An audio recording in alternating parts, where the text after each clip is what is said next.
Diamonds, Eramallur, Vadathala.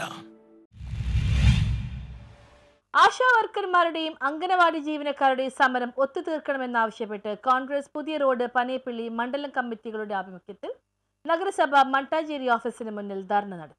ASHA വർക്കർമാരുടെയും anganwadi ജീവനക്കാരുടെയും സമരം ഒത്തുതീർപ്പാക്കണമെന്നാവശ്യപ്പെട്ടുകൊണ്ട് കോൺഗ്രസ് പുതിയ റോഡ് പനയപ്പള്ളി മണ്ഡലം കമ്മിറ്റികളുടെ നേതൃത്വത്തിൽ നഗരസഭ മട്ടാഞ്ചേരി സോണൽ ഓഫീസിന് മുന്നിൽ പ്രതിഷേധ ധർണ സംഘടിപ്പിച്ചു. പ്രതിഷേധ ധർണ പ്രവാസി കോൺഗ്രസ് സംസ്ഥാന സെക്രട്ടറി PM സിദ്ദീഖ് ഉദ്ഘാടനം ചെയ്തു.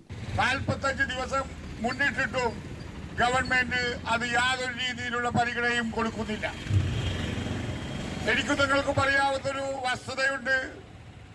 ഈ കോവിഡ് കാലഘട്ടത്തിൽ പാരാമെഡിക്കൽ സ്റ്റാഫ് പോലും വിമുഖത കാണിച്ചിട്ടുള്ള അവസരത്തിൽ ഈ സഹോദരിമാരാണ് മുന്നോട്ട് വന്നുകൊണ്ട് കോവിഡ് കാലഘട്ടത്തിൽ അവരെ പരിപാലിക്കുവാനും ജനങ്ങൾക്ക് വേണ്ട കാര്യങ്ങൾ ചെയ്തു കൊടുക്കുവാനും അവരുടെ ജീവൻ തന്നെ പണയം വെച്ച് മുന്നോട്ട് വന്ന ഒരു സ്ത്രീ കൂട്ടമാണ് ഈ ആശാ വർക്കർ എന്ന് പറയുന്ന നമ്മുടെ സഹോദരി. കോൺഗ്രസ് പുതിയ റോഡ് മണ്ഡലം പ്രസിഡന്റ് അബ്ദുൽ ഖാദർ ജബ്ബാർ അധ്യക്ഷത വഹിച്ചു. പനയപ്പള്ളി മണ്ഡലം president TM Rifas, Khaleel Mamu, CA Shabeer, Gopalakrishnan, Sunitha Shabeer, EJ Dani തുടങ്ങിയവർ സംസാരിച്ചു. 6ാം ദിവസത്തിലേക്ക് കടക്കുകയാണ്. അവരുടെ ഉപവാസം സൃഷ്ടിച്ചിരിക്കുകയാണ്. ഉപവാസത്തിലൂടെ അവർ പരമാവധി ആളുകളുടെ ശ്രദ്ധയിൽപ്പെടുത്തുന്നതിന് വേണ്ടി അവർ ഏതെല്ലാം രീതിയിൽ അവർ സമരം സംഘടിപ്പിക്കുന്ന രീതിയിലേക്ക് പോകുന്നു. അത്ര രീതിയിലേക്കാണ് ഇന്നിപ്പോൾ ആശാ വർക്കർമാർ പോയിക്കൊണ്ടിരിക്കുന്നത്. തീർച്ചയായും അത് കണ്ടില്ല എന്ന് നിൽക്കുന്ന നമ്മുടെ പിണറായിയുടെ ഗവൺമെൻറ്